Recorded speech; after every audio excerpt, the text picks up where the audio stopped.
Hey, this is Scott Steiner, Big Papa Pump, the Big Bad Booty Daddy, and you listen to IcoPod, the best podcast going today. Holler if you hear me.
And we're back with episode 169 of IcoPod. I am Bob Conley Jr. With me, as always, is Austin. Where's my phone at? Skinner.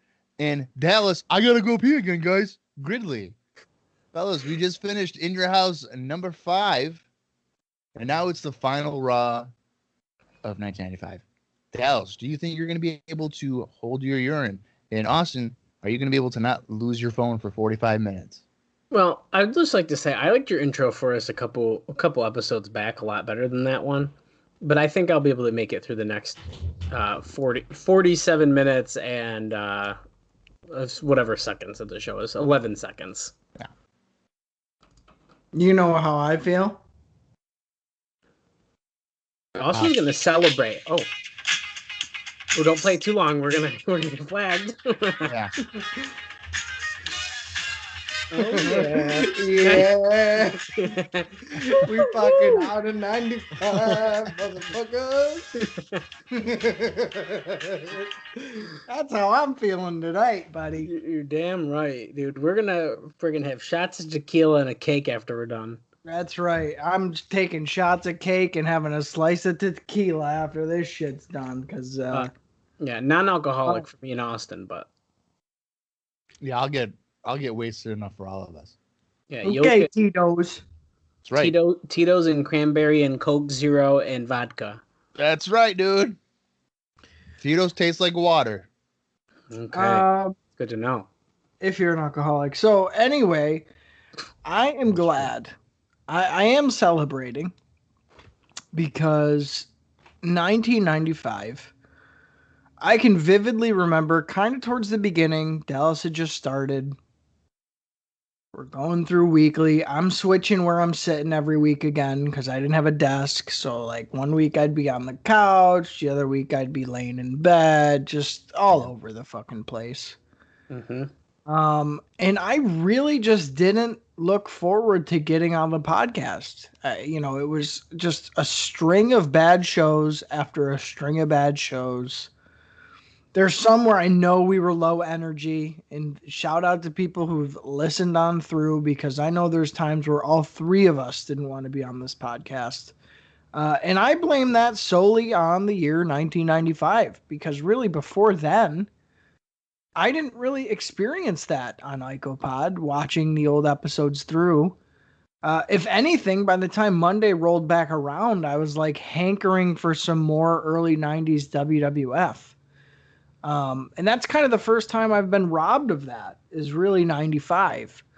So for us to stick through it, and for you guys listening to stick through it, despite it being kind of rough on both ends of the microphone, yeah, I'm excited. We've made it. I do, like I said last week, I'll reiterate this week, I do feel like 95 did go by quickly. But at the same token, that's not due to the quality of content by any means. Right. Yeah. I was gonna say, I feel like I've been dragging across the fucking pavement getting through 95. Yeah, it's definitely been a chore at some points. There has been high spots, very few and far between, as we've made it well known. But yeah, man, it's weird to be going into 96. Again, me and Bob say it all the time. We probably sound like broken records, but when we started in 93, I didn't think we'd be going into 1996 3 years later. So it's funny. It's weird to see, and this is another thing that we've talked about before, but just to see the maturation process of what IcoPod's become, and for us to stick to it weekly for the last 3 years, I don't know. I take that as kind of an accomplishment. That is something that I'm proud of, and I'm proud that we do have that core fan base who's stuck with us this whole time. There is still people passionate about, believe it or not, early 90s WWF.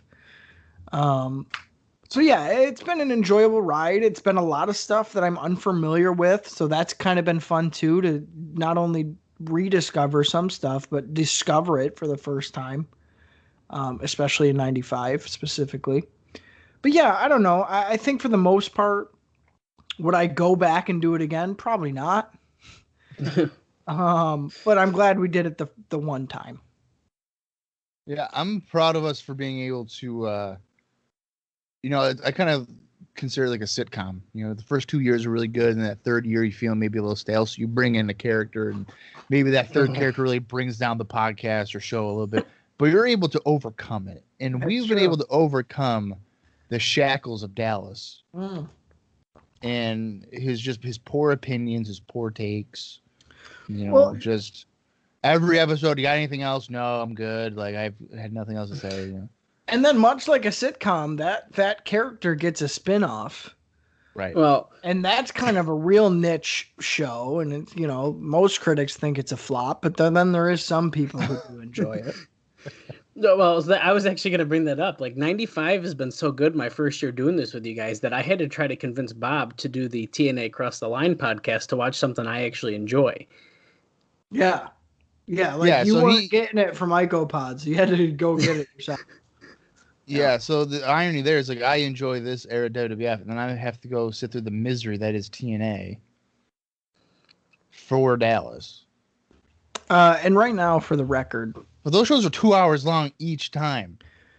Right now, for the record, I want both of you piece of shits to know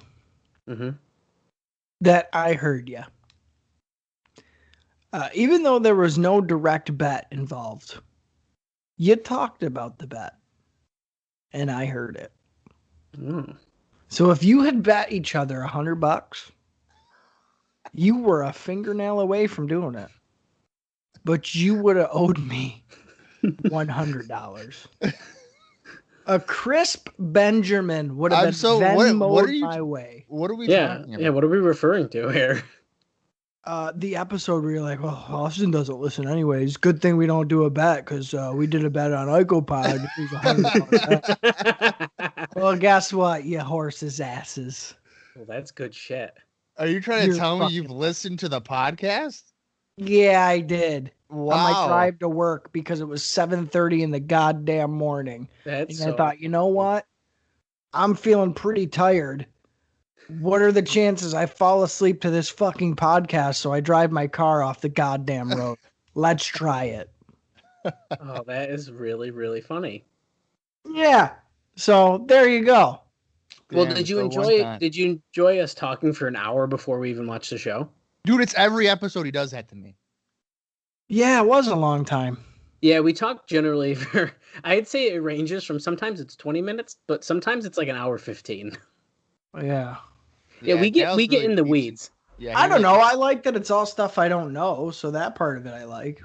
Yeah. Yeah, and it's been a ride over there for sure, and it's definitely it's a different experience, but at the same time it mirrors what we watch on IcoPod. Recently, Mike Barton or Bart Gunn just appeared, and it's like, what in the world? Well, that's the thing. Yeah, because I had listened to one episode, and that was the thing that kind of struck me. It's like if you were to put pro wrestling in a blender, that's what early TNA is. Like, you're about to see fucking Raven versus Sanjay Dutt. Like, what the fuck is going on this fucking Yeah. show? Yeah, it's wild. That's what it seems like. I think TNA like 0203 is like as you said, a blender of WWF 95, WCW 2000, and ECW 96. Yeah. It really is. Yeah. And then they splash a little independent in there. Yeah, they're like, oh hey, by the way, here's some Ring of Honor. Yeah, it's weird. It really is. It's. I learn something every week. And you never know what's gonna happen. Like, there's no real storyline. Because like one week they could have a huge angle, the next week they'd be like, well, that didn't work, so we'll just do this. Well, and that's kind of what the episode I was listening to, that's kind of what it seemed like, because you guys were talking about it, and it's like, yeah, that doesn't really have a storyline, or yeah, they dropped that. It's like, oh, fuck, it sounds like 95. It happens.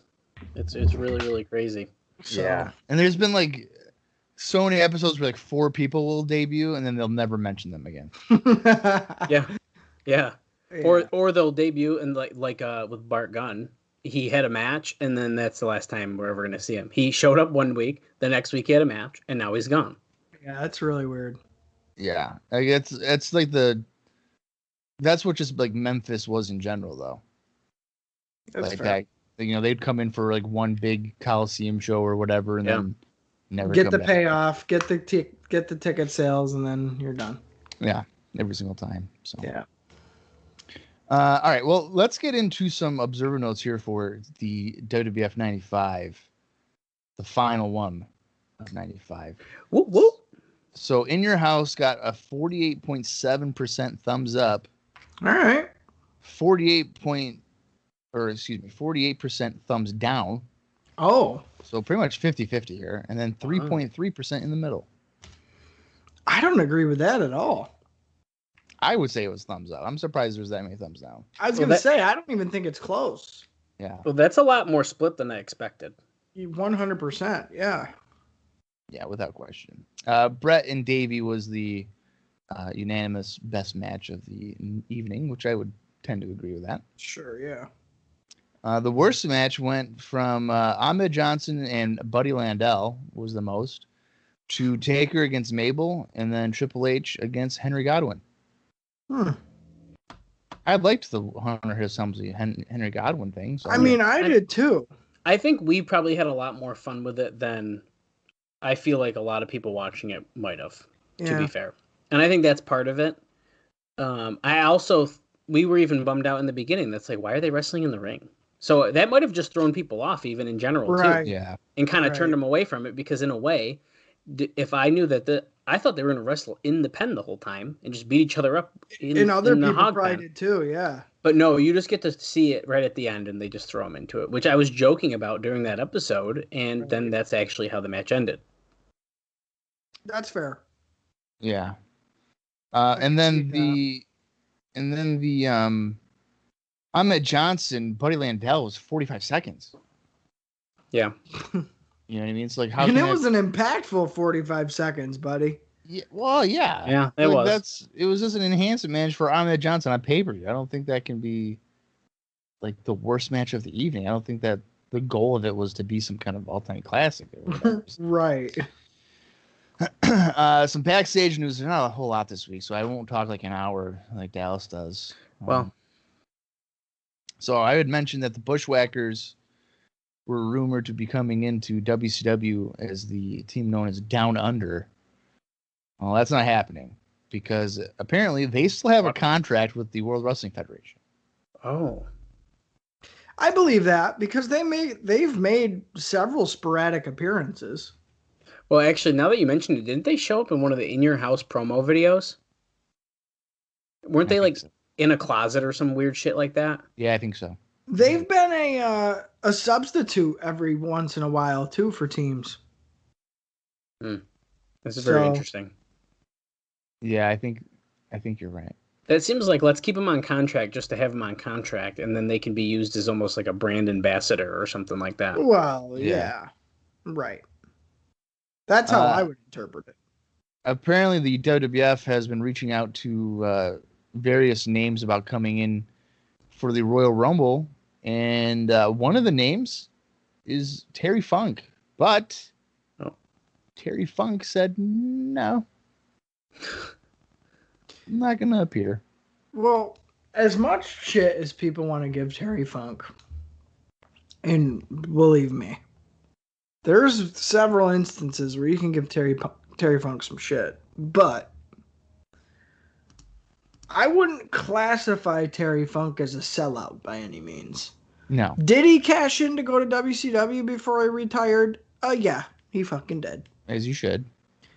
But I think by then he had kind of earned it. Well, Right. yeah. So I don't know. I'll always give credit where credit's due. I think Terry Funk's always had the business in mind first, himself in mind second. And I think that shows right there. I mean, how detrimental would it have been for ECW to lose Terry Funk in 95? So he'd gone into the Royal Rumble. They signed him for a little while. ECW needs Terry Funk because Terry Funk gives them credibility. Well, I know he wrestles in 90. I think he does in 95, but is he a regular? Like No. that? No, he's not. Yeah, I didn't think he was. But at the same time, that absence leaves a big hole. No, sure. So I really think that it just comes down to loyalty and him loving the business more than loving the business's money. Yeah. So I give him all credit where credit's due there. Yeah, he's definitely an example of a guy not doing it for the money. When I think of like polar opposites in the wrestling business, I think one hand like Goldberg, Right. and then the other hand is like Terry. That's Funk. the first person I thought of. Yeah. That's how I picture the spectrum being. Yeah, that's pretty good. So I don't know. I don't think there's I don't think you can knock a guy for saying no. I think a lot of guys today, if you were to ask them, would say no to the WWE. You know, I don't know. I just think it's a good reflection of the time period too. You know. Sure. Well, on the December 11th Monday Night War, Nitro won at 2.6 to 2.5. Okay. It's still pretty neck and neck, though. Yeah, Yeah, pretty close. And speaking of Nitro, since the demise of the network, I don't know about Dallas, but I'm not going to be able to watch it. I don't have a way to watch it. All right, so we'll just be focusing on Raw. So I guess I'll kind of just do I guess like a mention of what happened on Nitro. At least I should have thought about that before I. Well, and same with the bonus Right. episodes. I mean, it's going to be a little while before we're able to watch those, I'd assume. Yeah. I mean, we could. Yeah, we could probably hold off on those for a while. So, All right. So this is December 18th. So on December 18th, guess what happened on Nitro? WWF Women's Champion Alundra Blaze showed up, and she dumped the Women's Championship into a garbage can. Wow. I can't believe that was that right now. I didn't know that this was that early, but recently over on Facebook there was some discussion on this on one of our posts. Yeah. And when someone mentioned, because they were talking about, I don't have it pulled up right now, so I can't think of who posted it, but they mentioned that Aja Kong they were building for her and Alundra. I think it was Mike Poland. Oh, okay. That sounds about right. And they're like, oh, but we knew what would happen. And right then it kind of clicked to me like, oh shit, she's about to leave. Yeah. I thought that was very interesting. See, and that's so surprising because really, Alundra Blaze is the only female that they've consistently kind of built the division around. Yeah. And she just had a pretty high profile match on Survivor Series on pay-per-view less than a month ago. Yeah, I'd be surprised if we saw any women's wrestling now. Oh, dude, I doubt it. What would be the point? Right. Apparently she was like, this is where the big girls play, in reference to WCW. So, Oh, God. really putting some jabs to the back there for the WWF. Wrestling-wise, though, this featured Ric Flair defeating Eddie Guerrero in the opening match. Lex Luger was able to defeat Marcus Alexander Bagwell with a torture rack. Sting defeated Earl Robert Eaton with a Scorpion Deathlock. Excuse me. And your main event saw the Giant, who is the WWE World Heavyweight Champion, defeating Randy Savage. I thought Savage was Or, champion. excuse me, Randy Savage is your champion. Randy Savage, the WWE World Champion, Randy Savage, lost to the Giant by disqualification. It seems to me, just off the top of my head there, as far as that wrestling card goes, we probably didn't miss too much. Yeah, it really doesn't seem to be all that intriguing. At least reading about it here. So No, but Alundra Blaze showing up in the opening of the show, I think that could have got, if you happen to be like, oh, let's see what Nitro's going to start with, and then all of a sudden that happens, I'd be like, I guess I'm watching this show, because what the fuck? Yeah. Yeah, that's a good way to start it. I would have gotten hooked. I would have been like, I can't believe that just happened. And I mean, if you think about it, it is wild that she literally just had the belt. Dude. And they're like, well, you might as well bring it. And it's like, okay. Like, it's pretty crazy to think about. And really, I mean, correct me if I'm wrong, but this is the end of the women's division in WWE until what? When they bring it back years later, right? Well, they bring it back in 98, I think, right? It was Sable? 99? I'd say 99. I think it's 90. When it's more of a featured thing. Yeah, I think it's like late 98, 99. Yeah. When Sable is champion, then she's like gone, and it's not back to like 2001 or whatever.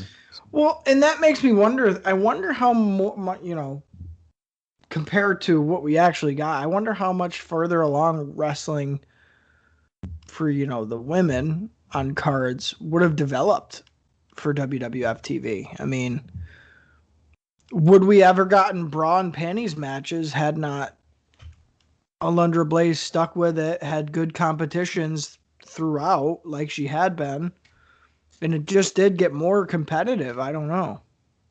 Right. I think it definitely changes the whole trajectory of the WWF women's division, because I think they go from Vince kind of seeing them as more athletes to props on the show. Sure. Instead of going the Alundra Blaze route, he goes more of the Sunny route. Mm-hmm. Yeah, for sure. No, I just looked it up here. So they reactivated the WWE Women's Championship September '98 when Jacqueline defeated Sable to win the title. Yeah. Okay. I knew it had to be more closer to 99 because that's the stuff I think about. Yeah. It's just crazy to think about. Like, we just watched the end of it. Not that a shit ton was going on, but with the Japanese women's match, they're not all Japanese, but the women's match they did at Survivor Series with the Japanese women from All Japan and stuff, it was really good. And it seemed like maybe we were going to be getting some more of that in. We saw a lot of matches on Raw, and it wasn't Bertha Faye and Alundra Blaze every 3 months. We were starting to see a couple more. Well, yeah. And I think we can't make any bones about the fact that we've admitted openly on this show that some of the best matches of 1995 were women's matches. 100%. Point blank, no argument. Yep. So I don't know. It's definitely unexpected. And I think, if Vince has kind of seen the competition as maybe not so much a threat or maybe took them lightly, this had to smack him right across his face and really kind of open his eyes to what he's really dealing with, because I think this is, as weird as it sounds now, because I wouldn't have said this before, I think this is 10 times more important than Lex Luger walking out on Nitro. I mean, they were literally building a division, and then the central building block took all the blocks and threw them in the garbage can on the other show and said, fuck your division, fuck your title. I don't know if I would agree with that. I mean, how much of a focus is Alundra Blaze really getting on WWF television? They've put a lot of money behind her. I think Lex Luger showing up is a way bigger deal. Yeah, but think of the position Lex Luger was when he jumps. Nobody gives a shit. He was just involved in the SummerSlam main event. Yeah, but it's not as if it was the SummerSlam 93.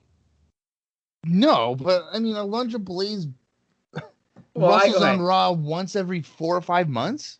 I don't know. I think it's a big splash. It's a big splash, yes, but is it bigger than Lex Luger? No. Yeah, I don't know if I would say it's bigger than Lex Luger in the I don't grand scheme of know. things, but what I find interesting is I'm curious to what they would have done. Now, mind you, we discussed it on the episodes when like Aja Kong was wrestling on Raw. They probably had her for the week, and they taped the Raws, and so we kind of got lucky seeing some of this talent again. But I find it even more interesting because they just give the belt back to Alundra Blaze, and now all of a sudden she's gone, and it's just like she's gone that quick. It was only a couple weeks ago.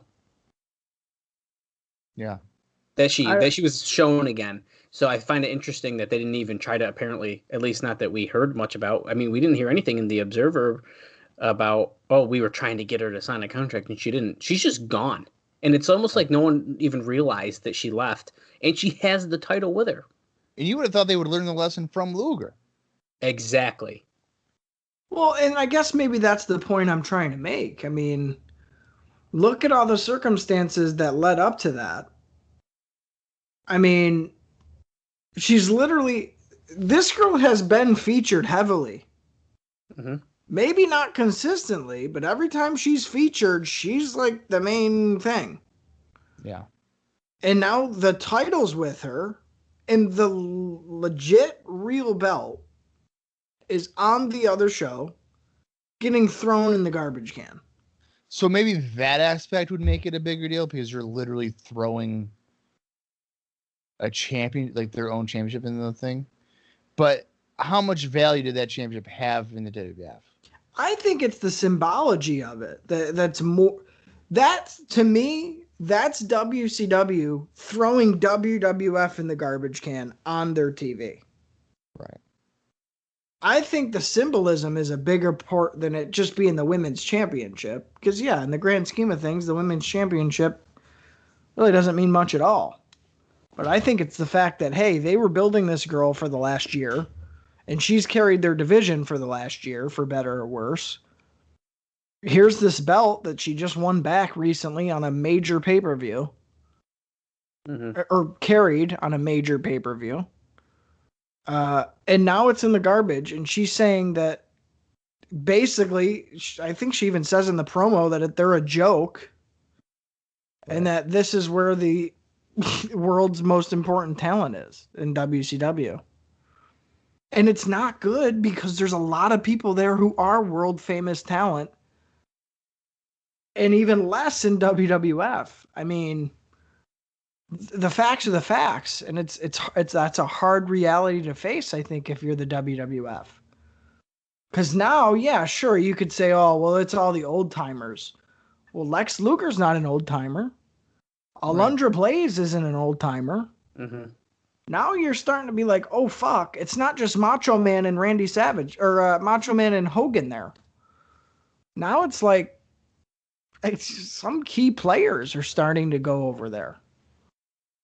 Well, what I think is kind of funny is, not to spoil anything, but WCW doesn't really use Medusa in a wrestling role a whole lot during her run there.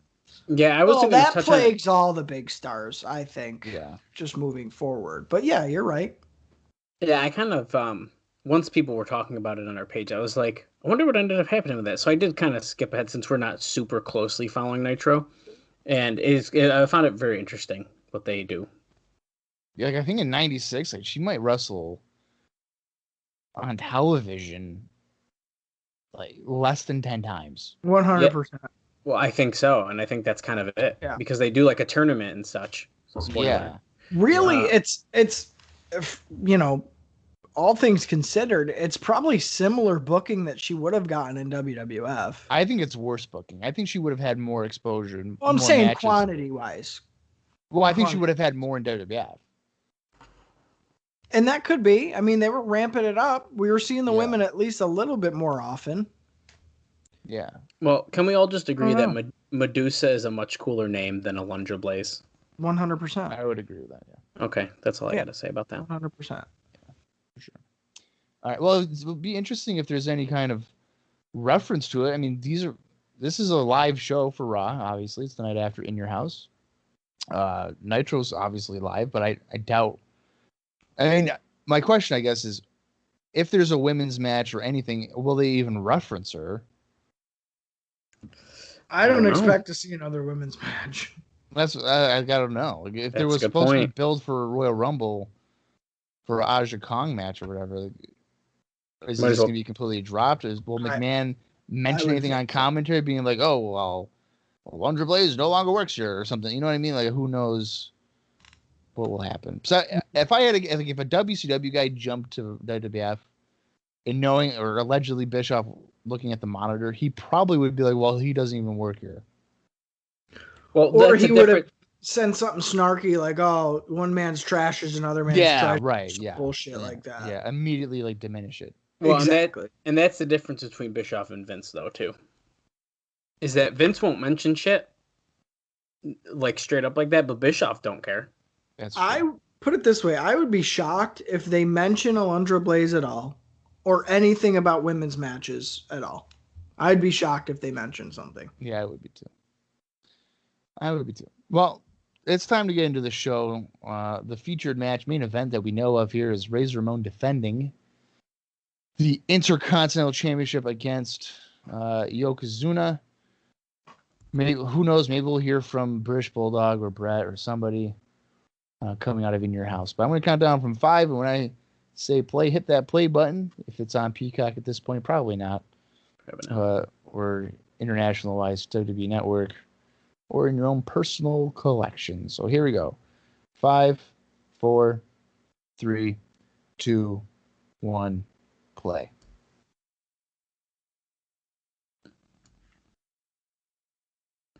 Yes, the World Wrestling Federation for over 50 years.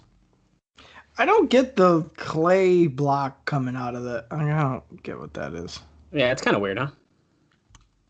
Seasons beatings. Look, we're seeing Santa. We're going to recap. We're actually seeing video footage from In Your House, which is actually kind of interesting.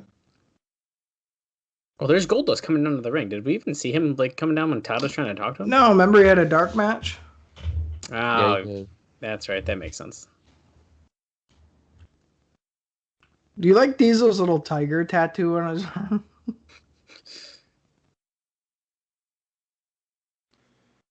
Monday Night Raw. Oh, this is weird. So Vince's voice was still talking over the intro, and it kind of just like went into it, which is a little odd. I don't know. This video package, it seems like wrestling is fun at this time. Like, if I was turning this shit on in 95 and this is the opening that we get, I'd be excited to watch, even though I know the show's probably going to suck dick. Well, yeah, there's something about Shawn Michaels dancing when the song starts, and I'm like, damn, I kind of want to dance right now, too. Yeah, dude, 100%. Wow, everybody. Anything can happen to the WWF. Where are we tonight? Newark, Delaware. Vince is talking in his ear. They're like, Vince, Alundra just threw the belt in the trash can over on Nitro about a minute ago. Oh my God, could you imagine? Well, somebody's got to be watching it backstage. They have to. Somebody's got to be watching it backstage. Wait, what? Why did we just get the nameplate? Oh, it's gone again. We're switching up our graphics again here on Raw. They need to like pick one and like stick with it. Stick with it, yeah. I'm glad that Yokozuna's wearing black gloves. That means that Diesel will give him a high five. All right, what's our preemptive match here? Jeff Jarrett making his in-ring return. With a guitar, by the way. I was just going to say, ain't I great? I like when he's got his arms up over his head, the suit jacket like goes up to his ears. Yeah. It makes him look so little. Look at him. Look at our little Christmas. Oh, it's gone. The little Christmas logo we had in the corner. Yeah, he looks like a kid trying on his dad's suit. Yes. Mm-hmm. Oh. I can't believe they're showing video from In Your House. That's pretty impressive. Well, they probably got the buy rate, and they were like, Vince, 12 people bought the pay-per-view last night. He's like, God damn it, show them pictures on Raw. Moving pictures. What do they call that? Video? To be fair, he did beat the shit out of Ahmed with that frame and then shattered the glass on his head. Yeah, but Ahmed sold it like he was like getting a scratch. Yeah, he ended up chasing after him with a chair, and he no-sold and it. catching him. Yeah. Yeah, it was He ran past him. I love it. That's how you do it. Let's see, who is he facing? Oh, I think it's Fatu. Oh, shit. That Oh, is. Fuck. Just say no. wait, Yeah, did I he do. have this fun song before? I don't think so. West Coast for life. I do just say no to Fatu. It's time to make a And- change. W. Oh. Yeah, Fatu wearing some sweatpants here tonight. Oh, shit, look at these moves. Yeah, he's dancing like I dance, so. I don't think I've ever seen Bob dance ever. And I you never barely will. see. I've never seen Bob move faster than like a walking pace. Excuse me? I haven't seen you like move, like like jump up and like try to do something. What are you trying to say? I just haven't seen it. I know you Well- play kickball. When I eat 45 pizza rolls in one sitting, You I'm said kinda that just- shit. I'm kind You of just, said that. I'm just weighed down a lot. You know what I mean? Like, I got a lot of grease in my body. Yeah, I'm well, waiting for the day that we join this fucking chat. And on the end of Bob's camera, instead of Bob, it's just a pizza roll. And it's like, hey guys, what's going on this week? And it's like, Bob, where are you? And he's like, I'm right You here. know what? You know what I'm gonna do? I think for the first episode of '96, I'm just gonna have a pile do of it. pizza rolls right here. I'm just gonna eat them on air. Be like, fuck it. See how many by pizza about- rolls you can get through. Yeah, and by about like 12 minutes in, I'm gonna be like, guys, I gotta go to the bathroom. Just tell me what happens later because I gotta shit my brains out. I really like that idea. And you know what? If you want, so you don't have to do the notes, send it to me or Austin. We'll cover the notes while you shove pizza rolls in, and we'll keep count. I'll buy 100. I'll buy the 100 bag, and I'll make like 50 of them. I'm like, Oh. Sarah, get the second batch ready. Yeah. Oh my god. Cook the rest of the bag. She'll be like, what? You'll be What like, are I you told you to cook the goddamn pizza rolls. And then she'll give me those ones like, all right, put that DiGiorno stuffed crust in there. I'm starving in here. Yeah, bullshit. And she's like, what are you talking about? I'm like, I got a tapeworm. I ate raw meat in the meat cooler. Give me all the food. You son of a bitch. In the meat cooler at work. Oh my god. She's like, what are you talking about? I'm like, I picked up raw pork off of the goddamn floor and I ate it. Now I got a tapeworm. I think Fatu just got DDT'd and stood up and danced. He was like glad that he got DDT'd. Yeah, I think Don't he you- did. Don't you remember as a head shrinker that he doesn't sell any offense to his head? Well, also, Which remember, should mean that he never loses, but he always loses. it's also Jeff Jarrett in the ring, and he sucks at getting offense in, so there's That's that. true. Yeah, That is these true. guys' timing together has not been very good. There's been a lot of miscues. Yeah, because like right after that DDT, it was like a mess up. They're like, what do we do? Yeah, and then Fatu kind of shrugged at Vince, like, I don't know. I don't know, dude. You're the one that brought him back, Vince. I don't know what to tell you. How do you guys feel about Jarrett's felt outfit? That looks like if you rub it, you can like draw lines in it because of the way the fabric goes. Oh, yeah. It's like those pillows that are popular now. Yeah. Yeah, yes. I might It's like weird. it better than his other gear. Well, not saying Jarrett too much. looks chubby to me. I don't know. I was thinking that in your house, to be honest with you. I feel like he's looking thicker. Yeah. He does. What's he been doing for the past, 6 months or whatever it's been? It's been a while. Well, when did Pizza Rolls debut? Maybe he was trying them out. Totino's was sponsoring his ass. Could you imagine if it was like August of '95? He took the time off. He's like, I can't. Whoa, Vince, you know these things about pizza rolls? Holy crap. Speaking about things in junk food that's come back. Oh, I know what you're about to say, and I haven't got them yet. Dunkaroos. Well, yeah. I want them too. 3D fucking Doritos Oh. are just as good now as they ever were. Yeah, I need to get my hands on some of them. I'm not the type that regularly eats Doritos. Yeah, I don't either, but I But don't care. 3D fucking Doritos You're goddamn right. I'm gonna be looking for full bags at the grocery store. Now, are you guys more of a Cool Ranch or a nacho cheese? Cool Ranch. I I gotta be in the mood for both. Like I could eat Cool Ranch any day. Cool Ranch is where it's at. I just like Cool Ranch chips in general because my fingers don't get all gross looking. No, you still get the Cool Ranch on them. Yeah, no, but it's not like It's not orange. Yeah. Yeah, or orange. Yeah. For me, I have to be in a very specific mood for regular Doritos and a very specific mood for Cool Ranch Doritos. Oh, see, to me, so I was just about to ask you, what is regular? To me, Cool Ranch is regular.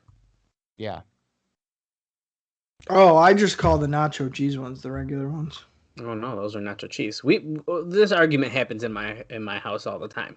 Well, growing up, the only ones that were ever in my house were the nacho cheese ones. Because that's all my dad eats. He doesn't eat the See, Cool Ranch, so. I think it was the Cool Ranch thing. Yeah. Oh, I'm sure. My dad ate like the jalapeno spicy ones. Ooh, yeah. But here's the thing. I didn't know that was so it was like a purple bag. Yes. Right. Those are good. Yeah, those are. But like I didn't even know anything about it. So I put them in there thinking like, okay, it's probably just a whatever chip. And I fucking have like 10 of them. My mouth's on fire. Oh, yeah. I mean, I'm like 10. It's like what the hell is sweet, this? sweet chili or something they're called. Yeah, it was good, but I just wasn't expecting it. Yeah. Where do you guys stand on Cheetos against Cheese Puffs? Cheese Puffs all the way. I totally agree. I think I think so, Cheetos are kind of gross, to be honest with you. Yeah, I'm a puff guy. I don't love them, but Cheese Puffs is another one. I could eat that shit any day. See, no, I gotta be in the. There's something about overly cheesy chips that it's like those are not my go-to. I understand that. I mean, to be fair, these things are I only eat them at like gatherings. I don't generally buy cheese puffs for myself. Yeah, same here. I'm a barbecue chip guy. Yeah. See, I don't Good. generally like them, but when I do have one, I'm like, oh damn, these are good. Oh, look at this. So we have been talking over this match. Well, that ends that match in a disqualification, and Ahmed is taking. Just to give you an idea how good. Up. Just to give you an idea of how good that Jarrett Fatu match was. We talked about chips the entire time. Literally the whole match. Ahmed is fired up, guys, and he just chased Jarrett off again, standing tall in the ring there. Yeah, if you find the 3D Doritos, go get them. It's basically like a Frito / Bugle / Dorito, and it's just 10 out of 10. Look, they're like, hey, you cost the match, by the way. And Ahmed's like, damn it. So he's helping Fatu up here. I'm hoping he's going to then hurt him. I don't know. I hope Fatu shoves him and gives him a super kick. No, I wanted to see him beat him up. I think make a difference. Fatu sucks. Yeah, I mean, I don't like when somebody tells me not to do drugs because then it's more likely that I'm going to do it. Bob, you need to put his theme song at the end of this episode because damn, I don't like it. If I have it. Here, you know what? I can find out right now, actually. Yeah, you're going to have to because this is a banger. A banger. What the fuck? Look at all these kids right on Vince's shoulder. Yeah, Vince, I'm right here with Gorilla Monsoon. We just got done within your house, and yeah, I just got my hair did. What about it? It definitely looks fine. Hopefully I remember to put the Clean It Up Fatu song at the end of this one. Gorilla looks good here. He doesn't look like he's dying. Yeah. First match announced officially. Bret Hart versus The Undertaker. Undertaker's hands are out like he's about to touch a woman's breast. Undertaker. Are they playing it as Gorilla's the president right now? Yes. I think they are, yeah. All right. Well, wait, let's talk about the Royal Rumble. We only just finished our last pay-per-view yesterday, and it's not for another month. But let's talk about who's going to be in the Royal Rumble match. I don't like that they're in the crowd for this. I don't like it either. They're literally using the 1992 like Rumble music too right now for background. Oh yeah, I hear it. Which is weird. Well, it's pretty easy to imagine, Jess. Wait, big news. What? He just said Jeff Jarrett threw his head in and he threw it out, so he's actually not going to be in the Rumble. He's going to have a one-on-one match with Ahmed Johnson. Well, that's not good for Jeff. There goes his fucking push. Yeah, like That's pretty funny. Thanks for coming, bitch. He probably doesn't even know about that. He probably just watching the back. He's like, well, what the hell did I come back for? Son of a bitch. To be fair, he could wrestle and then still be in the Rumble. That's true. Yeah. It's happened. Maybe Well, not you know what? If there's any indicator with how Ahmed Johnson works, I doubt it. Well, that's a good point. Yeah. You're probably Still right. to come, Razor Ramon and Yokozuna, who is now Diesel's biggest fan because he's got black little tape on his hands there. Well, and why is this graphic like to the right? It's very to the Hello, Gold. Oh, do you miss me, sweetheart? I'm sorry for this elaborate disguise. So he's reciting movie quotes, telling us the year in the movie and stuff. He's watching every move. Razor, you're going to need a bigger boat. There's a special bond between you and I. My ears are not painted black anymore because they said, why the fuck are your ears painted black? So instead, paint them gold. And then the Royal Rumble. Razor, I'm hoping you paint my lips white. You'll remember the name. Gold. Oh, he's just whispering it. He didn't. He did the. He didn't do the gold. Yeah, he's just said that Razor Ramon will remember his name essentially there. So essentially, he's gonna. Well, it's Razor Ramon and gold. I think that's the most Gold Dust promo we've ever gotten so far. That we could hear. Well, that was a good one. I enjoyed that one because it's kind of like, what is he doing? Yeah.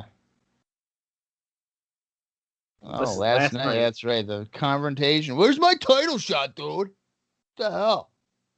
Who's this Is guy? my mask not scary enough to warrant a championship match? Undertaker, I told you it was black gloves, not purple gloves. I'm not going to give you a high five. Watch, get ready. So he's like, yeah, Undertaker's going to get a championship match, blah, blah, blah. So get ready here in just a second. We're seeing how pissed Undertaker is. And Diesel's about to walk in any second here, and he's like, hey, this is where the big boys play. You see the adjective here? Play. I think that's just every Undertaker promo ever. That's Yokozuna. In peace. He just says like the depths of hell, rest in peace. Take your soul. Yeah. Your soul will rest. I'm the dead man. Who's coming out here? Oh, Buddy Randell. Landell, that's right. You just confused me because I was like, Randall, what? Yeah, that's what the ring announcer guy said. He didn't know. He's made a You mistake. don't know nothing. The What? Ric Flair knockoff. Wait a second. Sparky Plug. Okay, Tell this me is Sparky Plug's about to do the job for this a-hole.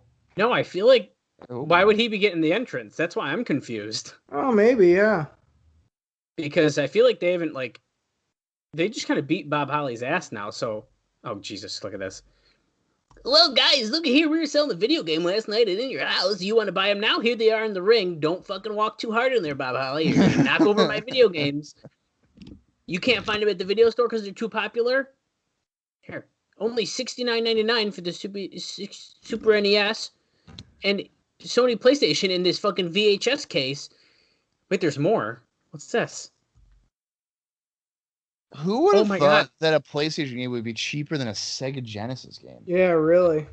Wait, it's the strategy video. 1-800 I need Titan that. 91. I need that. How do I beat Doink the Clown in arcade? Please, somebody help me. I still don't know how to do it in 2021. That's the thing. I was going to say, you don't. It's ridiculous. You don't beat him. Bob Holly's like, well, damn it, I've been trying to race my car. And they were like, Vince needs you in the ring. And I was like, God dang it. I'm never going to win a race. Or a match for that. What's your matter. guys' time check? I'm at 18 minutes and 2 seconds, 3 seconds, 4 seconds. I'm about a second behind, but yes. So we know Bob hasn't been watching this whole time. He's been talking about chips. No, I have been watching. I just accidentally pressed the pause button, and I had to get back to where I was. Jesus. He was taking a shit. Yeah. You know, he did get quiet and like looked like he froze for a second, so I think he might have put a picture of himself up. No. I've just been in a daze thinking about pizza rolls since we've been talking. No. I know, I could go for pizza rolls. Oh, no, you know, speaking of that, when Austin was saying Bob is going to be a pizza roll in here, all I was thinking is like the mouth is like when you bite off a corner, and like that's and like that's the part that's talking. Hey guys, it's me, Bob, and it's like the corner. Everybody listening to this right now, I just want you guys to realize this is what bullying is. Okay, This is Dallas does it as Bob calls me delusional, and no one cares about my shitty. Oh no, I say your shitty opinions. That no one you. Delusional is not an insult. That is. What? When you said that to me last night when we were recording, I was taken back. I was like, wow, that was the most insulting thing Bob has ever said to me. Is that I'm delusional. You're delusional. Well, when you think that TNA is good, yeah, that's delusional. Some of us has better taste than others in wrestling, and I hate to say it, I might have better taste than you. That's bullshit, dude. Have you watched Memphis 1987? No. Okay. Yeah, I feel like I'm watching it right now. You are. Buddy Landell was there, you son of a bitch. Jesus Christ. I'll tell you what, he's got a great tan. Buddy Landell, man. Smoky Mountain Wrestling 95, dude. Love it. Why is he fake Ric Flair, though? Let's be real. Like, dude, it's I don't know. It's like move for move, look for look, movement in movement of Ric Flair. You know no. Oh, no. They just said Brother Love is coming up next. Oh, God. You know what I would have done when they did fake Razor and fake Ramon? I would have had Landell come in as the fake Ric Flair. I would have had an entire stable full of just fake guys. They could have done it. Yeah. Like, what are we doing? That'd be awesome. They could have done that with this guy. Fake Macho Man coming out. The Nacho Man. Yeah, just find guys that look like the wrestlers on the other channel and just go with it. I can't wait till they start doing that shit and we want to kill ourselves because there's fake wrestlers out here just fucking boring the shit out of us. So here's the thing. I was just thinking, because we were talking about action figures in the last episode. Yeah. I'm pretty sure that the Diesel guy that I had was the fake Diesel. I'm pretty sure of it. Because the time frame it's like 97. And I'm like, there was no Diesel in 97, but it was a fake Diesel. Well, to be fair, they could have. The way that works is like it could have been in production and they had to release it, but then in turn, that's true. That's true. That does happen. That being said, when we and Austin were younger and used to play with figures, we had there's the bone crunchers. Those are like the ones a lot of people are familiar with, and now we had a Undertaker, but he was like glow in the dark version. So that was the Underfaker, and that was like fake Undertaker. Mm-hmm. For us in like our it was like a storyline. He's like in the storyline is Underfaker. That's his gimmick. Yeah. Our Fig Fed was pretty good. It was very involved. We wrote notes. There was booking sheets, photo shoots. I mean, years and years worth of storylines. Yeah. It was quite something. I remember how it ended too. Oh, see that I don't remember. The NWO was just invading. I got my first Hollywood Hogan, and he came in, and that was when we stopped. Oh, I guess maybe I do remember that. I thought one of the last things we were playing with was the brand new Hell in a Cell set, though. Oh yeah, it was. Yeah, that was very toward the end. But like I remember the last figure I remember buying, or at least getting during the time we'd play with them, was that Hogan that had the red NWO shirt. That's cool, yeah. It's the one that Bob was like, his arm's broken. I wasn't like his arm's broken. It fell off. Well, because it was broken. It was never on. Well, it wasn't. DDT by Sparky Plug. I'd like to also say that I didn't break it. It just happened to be broken. Oh, okay. We didn't play hard. We played good. No, yeah. We were very delicate, actually. I remember. They did moves. I didn't have like a figure fed or anything, but I would just, play with my wrestler guys, whatever. And I'm pretty sure at one day I had like an hour and 45-minute match with Ken Shamrock and Kurt Angle. It's what happens. And I would use a marker for blood. Yeah. And my WWF ring was covered in it.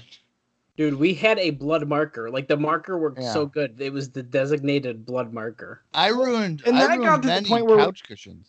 Oh yeah, you told us that. Oh yeah. Well, it got to 1.2 where we each had our own blood marker. So you have your own just in case you got in a backstage brawl while Dallas was in the ring having a match. You never know. And that happened. We had the whole arena. I have a photographic memory of what our arena setup was. I could draw you a picture. I know exactly what it looks like. Yeah, I do too. I remember. This match is riveting, if you can tell. At least Bob Holly hasn't been jobbing out to this fucking asshole. No, that's true. The action hasn't been too bad, but it's just kind of like, why is this match even happening to me? Right. And that's where I'm like lost in it and like don't care. Yeah, why are these guys getting a 10-minute match here? No fucking way. Buddy Landell just pinned Bob Holly with an elbow drop. To be fair, it was actually a pretty nice elbow drop. However... Yeah, he does like a little corkscrew there. It was like a jump. It was a nice one. But what? Yeah. Wow. I have no reaction to that whatsoever. Well, he lost to Ahmed Johnson in 45 minutes, and he beat Bob Holly in about 7 minutes. So there you go. That sucked. Two of my favorite people, Ted DiBiase and Brother Love. Love it. Here we go. Production's fucked up tonight. They keep like re-putting graphics up. And, they are. What a bunch of bullshit, man. I can't believe that this dude just did the job on that. I'm not surprised by it. Bob Holly never gets the credit he deserves. Never. Oh, look. Milton Bradley. Hot shot. I'm telling you, if I didn't own one of those, I definitely played with it. I definitely had one. No doubt about it. Oh, Karate Fighters are back, baby. Austin, did you buy them yet?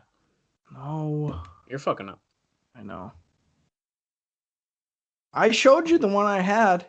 I fucking showed you the picture. What was it, the Black Ninja? It was like the orange and black one, yeah. Look at this thing. Holy shit, it takes a beating, huh? Ricochet. I love you. Oh, my God. It wouldn't be a terrible 95 Raw without Brother Love. Dude. Remember when you guys were like, I hope that last week's show was the beginning of shows that we just can't miss? No. I said in your house pay-per-views. Yeah, no, you said in general. My thing is, why is this on the live Raw? Now, if they put Brother Love on one of the taped ones where they really needed to fill some bullshit time, I get it. But being on the live Raw after, this has not been very exciting. And we're 26 minutes and 25 seconds into this show. And don't forget, Medusa's throwing the belt in the garbage over on the other show. Yeah. Oh, so Ted's on here because he's talking about the Santa Claus guy who beat up Savio at In Your House, which Klaus. It's not Santy. It's Santa Claus, as I predicted on the. Well, I knew it was because I looked it up before, but.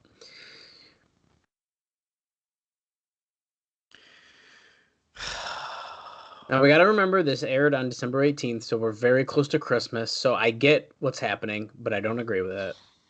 You know, for a millionaire guy, he spends his money on the dumbest of things. That's a really great point, actually, Bob. Let me see what I can do here. I feel like getting a fake Santa Claus. Yeah. That's going to do it. That's going to be a good thing there. Does anybody really give a shit about this? No. I do. Like, come on.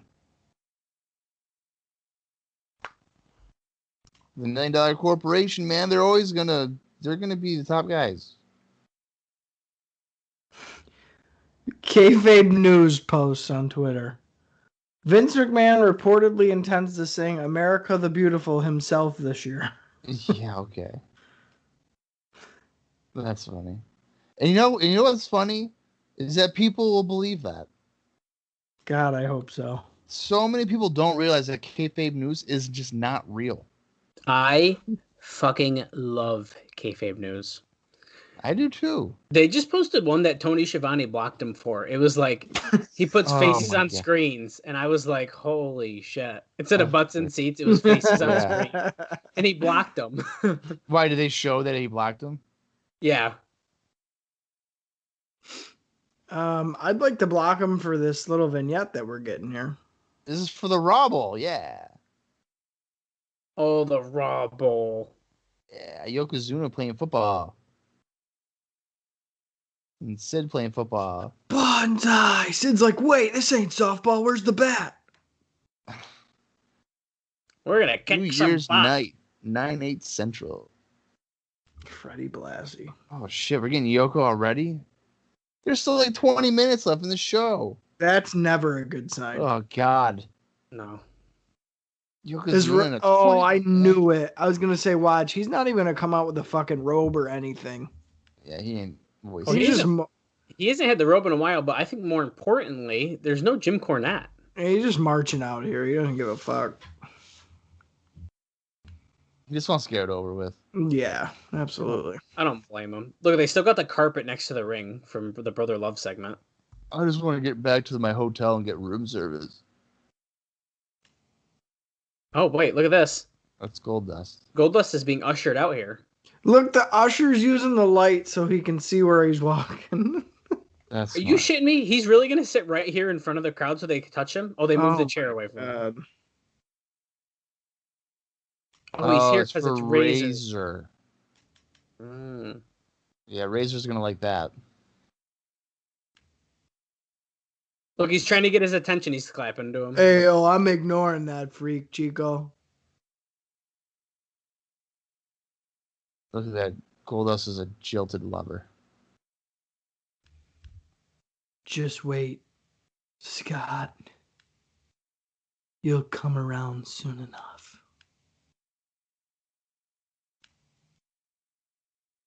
Razor read it. Took him a couple minutes to read it, but he figured it out. It's long as fuck. What is that? I know. Yeah. It's wicked long. It's like 14 paragraphs. And Like, Razor reads it in a second. What do you think it actually said? Or do you think it was just like blah, blah, blah, blah, blah, blah, blah, Yeah. blah, blah, blah? Or it was like an old like stage note thing or something, like the production sheet or some shit. Yeah. Or you know what? Maybe it's like the new like WWF contract look at this. renewal, and it's like, what the fuck? You guys are trying to cut my pay? Wait, look at- Contract This is renewal. fucking bullshit. The Goldust glitter's coming down. Dude, it's because he loves Razor, man. Very weird. The crowd's like picking it up. To be fair, I probably would have too if I was there. I'd be, oh shit, I gotta get some of this Goldust glitter. Yoko jumps Razor here, already working him over. This is non-title, correct? The way it was being presented was that it was a title match. That's sort of what I thought originally too, but Because I think Vince on the pay-per-view said, "Oh, Razor Ramon's defending the title tomorrow night against Yokozuna." wait a second. Jim Cornette's out here now. He did not come out with Yokozuna. Yoko was going too fast, man. That's true. He is a speed demon at this time here in '95. Yeah, he was excited. Yeah, could you imagine he outran Jim Cornette? Jim Cornette does like his Wendy's though, so maybe he had like a Baconator or something. Well, and you can tell if you look at Jim Cornette, he definitely is holding a Baconator in the front of his pants, Mm-hmm. or a couple of them, probably at least three. If you look, He's got one tucked for sure. Yeah, he's That's tucking. That's my kind of man. And I'm not going to talk shit about the Baconator because the son of the Baconator is really fucking good. What's the difference between the Sun and the regular? The son of the Baconator is smaller. So it's like, a human-sized meal. Oh, okay. The bacon's always perfect. And the amount of melted, like, American cheese they put on there, oh, man. Just 10 out of 10. I remember my buddy was like, he'd be like, I'd like 3 Baconators and 2 fries. I'm like, dude, you're going to have a fucking heart attack. That's disgusting. And sure enough, he died when he was 26. Really? No, I'm just kidding. Oh my God, Bob. Well, dude, I'll tell you this right now. I don't ever really get fries from fast food just because the calories are ridiculous on them. Oh, I purposely get fries. I always get fries. See, no, because I know. I just Fries- I know how won't. bad they I actually, Fries you know what? actually- I won't get fries from Burger King. Well, are. they're stupid thick fries. Actually, fries don't aren't like those. as bad calorie wise as you'd think. Oh no, they are. I've looked them up. Well, it depends what size you're getting. Like for example, a 6-piece spicy nugget at Wendy's is less than like a medium fry. So you're damn Are you right. sh- I get a Baconator and a 6-piece nugget. I don't. I don't look at calories. That's just depressing. It's no fun. Well, But I don't know. Yeah, I don't do the Burger King anymore. I haven't eaten Burger King in probably 5 years. Taco Bell is always great. You know, I'm always a sucker for Taco Bell. But you know what I actually recently got back into just for their sides? Fucking Arby's, man. I knew you were gonna say Arby's. Arby's cheese sticks are I'm fucking not a fan of Arby's. I don't like delicious. Arby's. I've never liked Arby's. Arby's cheese sticks are 10 out of 10. And I would like to thank Arby's for sponsoring the podcast this week. Arby's seasoned curly fries are really fucking good. Yeah. And believe it or not, their chicken tenders are pretty good too.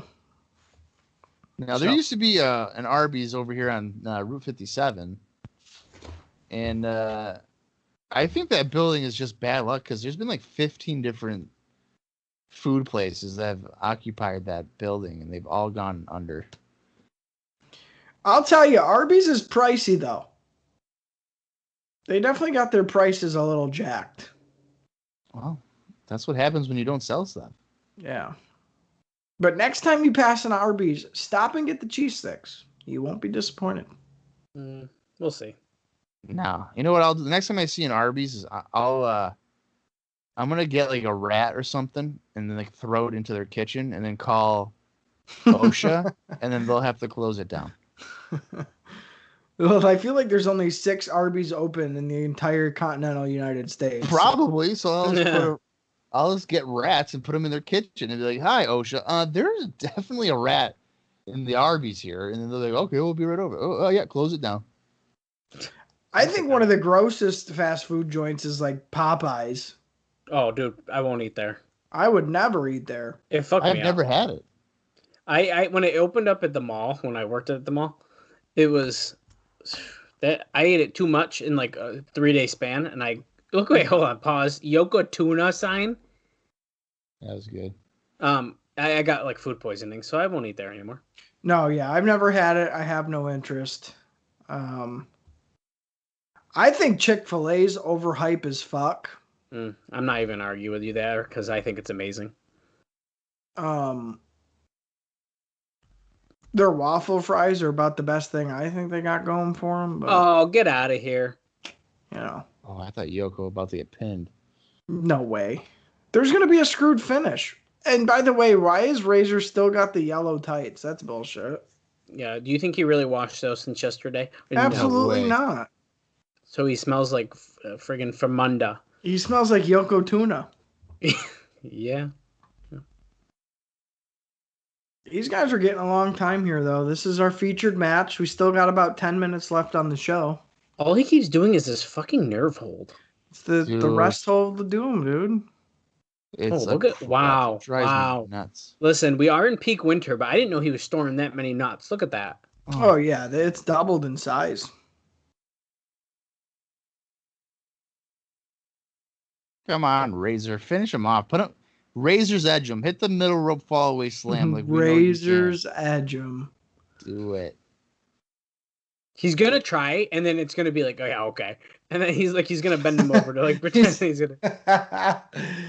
Well, My here's the thing. favorite Even is when like, even if you were to try to bend Yokozuna down, his gut's so big he'll still be standing. yeah, you'd have to stand on the second rope to bend him down in between your legs. Yeah. My favorite attempt at a finisher is Bret Hart's sharpshooter when he's literally grabbing like his toes because that's all he can get. Yeah. Well, the thing too here with the Razor, if he were to go for the Razor's edge, he's got to do it by the ropes. That way Yokozuna can backdrop him to the floor like he always does. Right. Do you think Yokozuna could lift him up to backdrop him to the floor? Yeah. He's Yokozuna, dude. Yeah, that's true. And Mr. Fuji somehow still has a job. Let's not forget. Right. No, Look at him waving the flag. Mr. Fuji is Captain Lou Albano. He's just walking out there with a flag. Like, I guess I'll just stand. He just wanders around. Yeah, he's just collecting a fucking check. He's been off the payroll for about 9 months now, and he doesn't even realize it. I mean, really, look at him. He doesn't know what's going on. No, dude, he's got no clue. That's all right. I wouldn't want it any other way.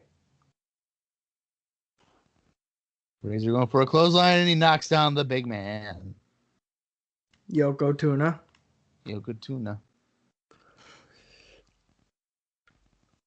Pizza in the morning, pizza in the evening, pizza at supper time.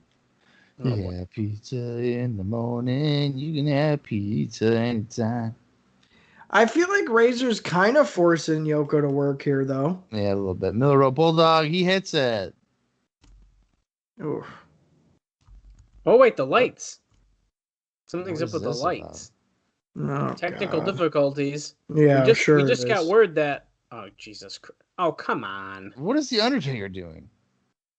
Look at it's like Nosferatu's backstage flicking the light switch. Oh my God. This Yokozuna's is outta so here. Why? stupid. What is going on? Why is Yokozuna running? He's not feuding with the Undertaker. This No, is so but stupid. He's scared of caskets. Yeah, okay. What's the big deal? What is going on? Why is the Undertaker out here doing this? This is so stupid. I didn't even see the casket. Look, Well, they yeah. couldn't come up with a finish, so they're like, "Hey, let's make Undertaker." What a dumb thing. What a dumb thing. Razor Ramon's like, dude, what the hell? What is going on? All right, I guess I won. Oh my God, that's so What if- dumb. What if Mabel and Mo are still in that casket? Well, that's what I was thinking.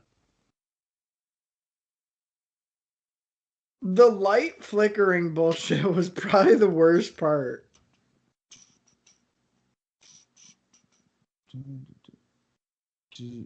That was terrible. Oh, wait, we're about to get a Shawn Michaels video retrospective because he might never wrestle again. He's dead. Yeah, he's got a concussion. Concussion. He's dead. I I like hope the they- picture they chose. I hope they play the "You Are My Hero" song by Lex Luger. Just repurpose it. You are my hero. Whoa, whoa. Buy the arcade game, yeah. No. You wanna be Doink? Well, no, you're not allowed.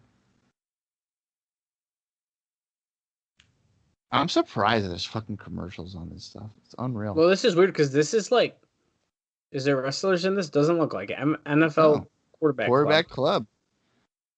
And it's not even like I can buy this stuff. I These guess I could things- off like eBay, but These toys that they're showing, I remember having like a helicopter one as a kid, and like it spinning and like hit my finger and like cut my finger open. oh, dude, I bet, man. This is nothing but metal.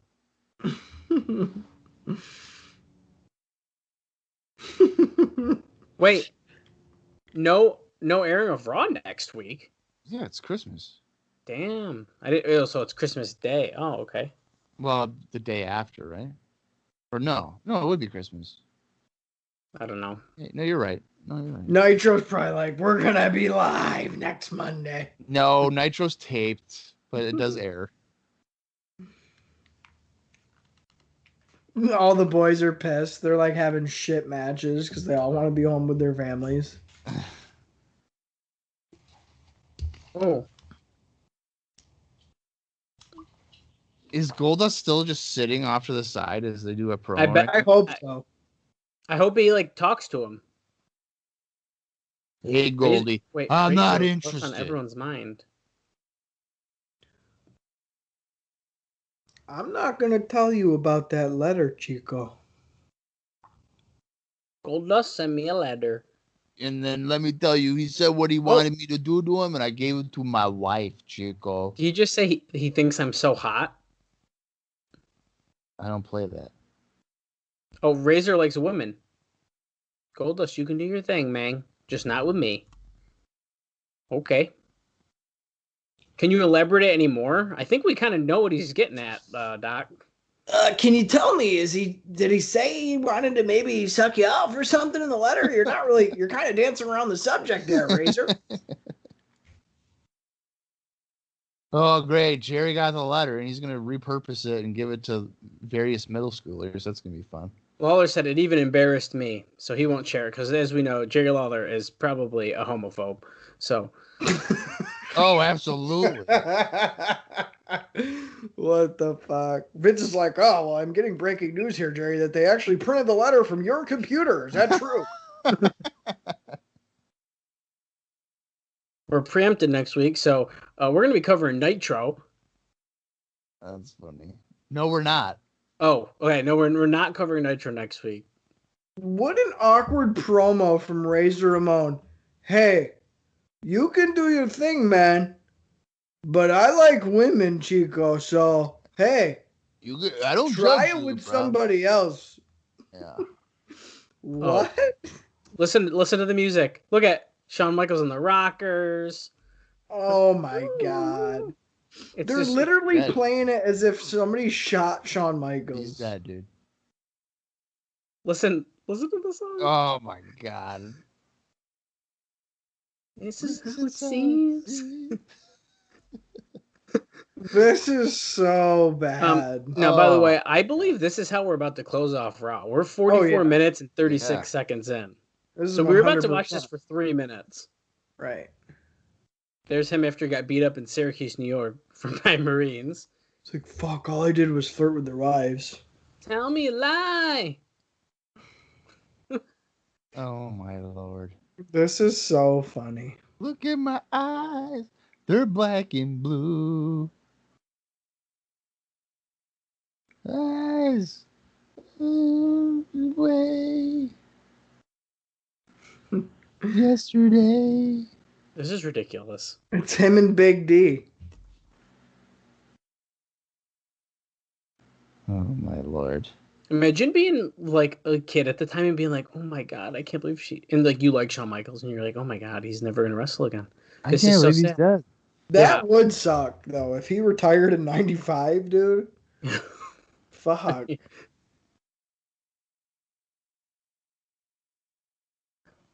This kind of kills it for me, personally.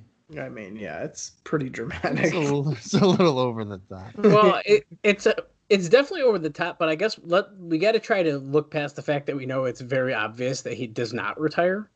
Yeah. And like, well, yeah, we know that. Well, we know that now.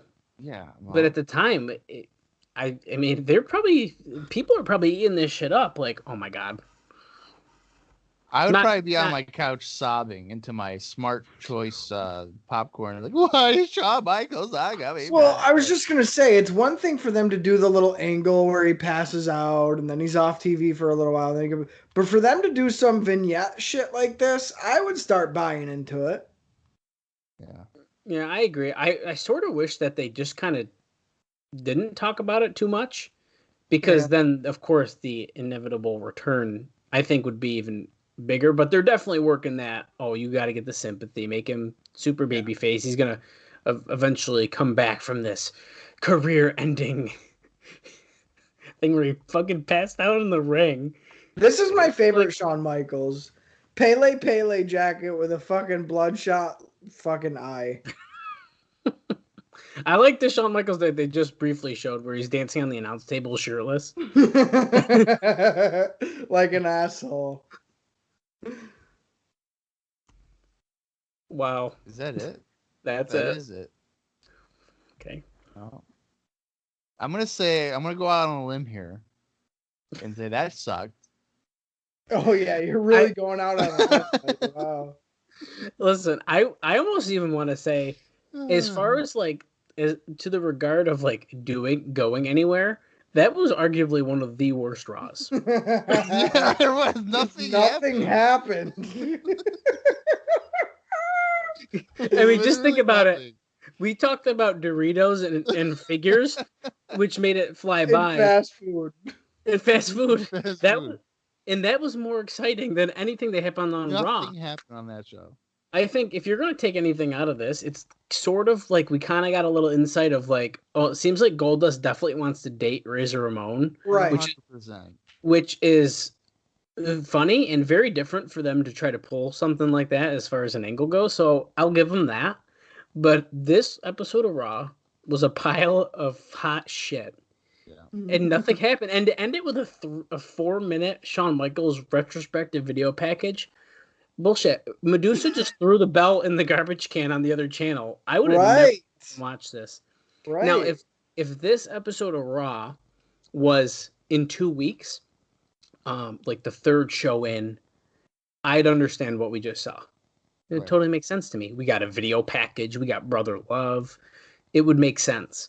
But for being a live Raw after the pay-per-view, I can't watch this shit. It's Nitro pretty better have undefendable. Nitro better have smoked these guys in the ratings. Yeah.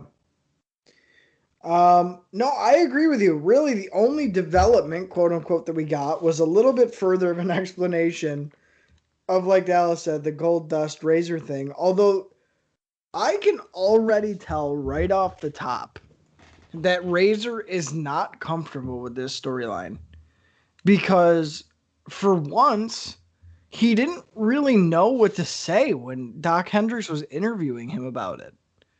It was and I don't know if he's playing it like that, because if he is, he's a really good actor, or if he just genuinely didn't really know what do I even say to this kind of thing. I think it's known. I think even Dustin says in his book that Razor did not want to do the storyline. And like, I get it, because as the bad guy, Chico, Razor Ramon, that it almost cuts too deeply into your character, I think. Well, his main concern was his children. He didn't want his children to think that he was involved with a man, I guess, or something like that. Oh, well, I don't know. He wanted there to be a pivot to Helmsley because of the Click, or Kid too. Like, he wanted to work with the Click guys. Well, I'm sure he did. Yeah, he didn't want to work with Dustin. But I don't know. I did appreciate that Goldust is getting a little bit more time to blossom, which is really what I've wanted. I mean, I've said it a couple weeks back. I wasn't fully invested in Goldust, but if they'll let me get there, I can see myself getting there. And I think these were steps forward. Like, this is the character development, going out on a limb and letting him really create what this is. I'd say this is one of the first weeks where I really saw that. So, in that aspect, I did like it. Mm-hmm.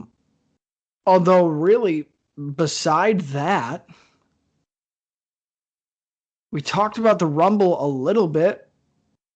No real major developments there. I mean, we're going to get a Jeff Jarrett, Ahmed Johnson match, which is intriguing, I think. Yeah. But yeah, man, I don't know. Other than that, I don't know if it's just because it's close to Christmas or like what's going on, but no real big star power on the show tonight. And really none of the matches or anything stood out. I mean, there really wasn't action that I really thought was good. Yeah. How about the finish between the fucking featured match? No, it's horrible. Just makes no sense. None. At all.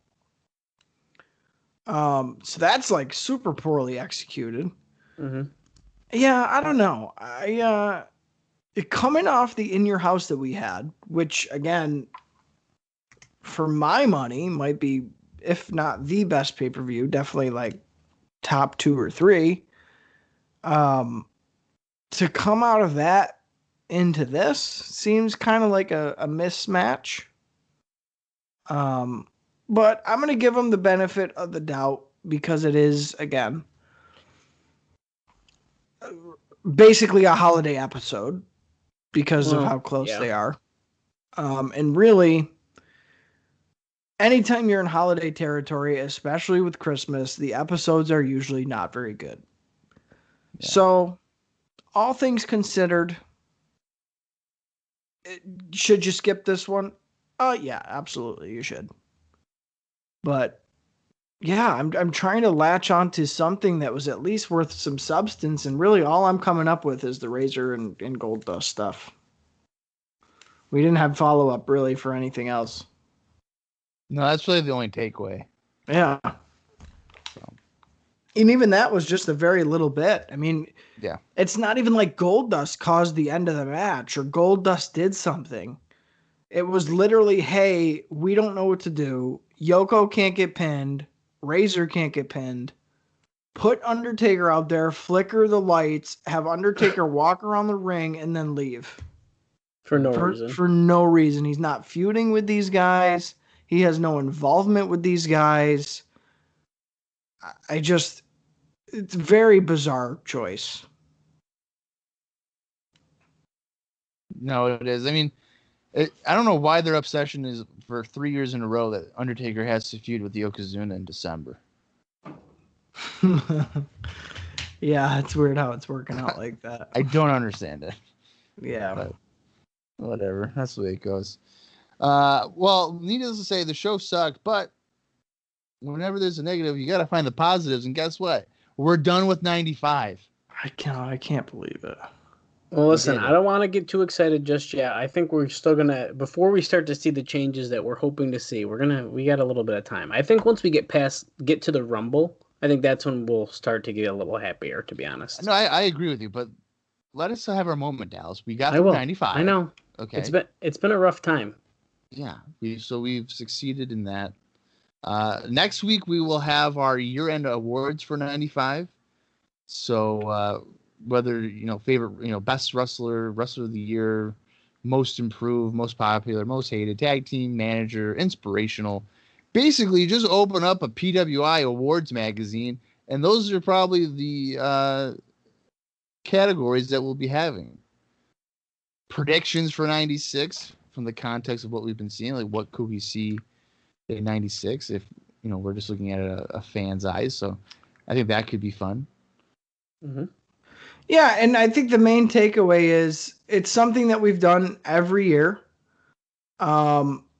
Usually they don't line up with what we've said at the Midway Awards. Right. And half the time we can't even remember most of the stuff that we saw. That's so true. There's usually a good bit of fun to be had when it comes to the end of the year awards. So yeah, I'd be interested to hear some of your guys' lists, so the listeners' lists, because I'm sure they're drastically different than what we're going to spout out next week. I think so. Yeah, we'll try to get something out on social media that people can reply to prior to us recording the episode, even, so that we can try to get some interaction there. I'd be interested to see. Yeah, so we can tear people's lists apart and make fun of them live on the air. Yeah, my wrestler of the year is Hakushi, and it'd be like, well, you're a moron. So on to the next one. My favorite wrestler of the year was Duke Rossi. Well, you're delusional, just like Dallas. Well, on that note, thanks for listening to IcoPod. We got nothing else. You gotta hear it. Yeah. You want to know what my favorite moment of 1995 has been thus far? What?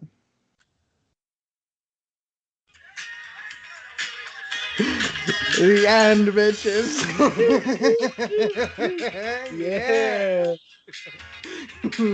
We done. We did it. All right, then. So that should do it. Until next week, for Austin Skinner and for Dallas Greeley, I am Bob Conning Jr., and this has been IcoPod. 1996.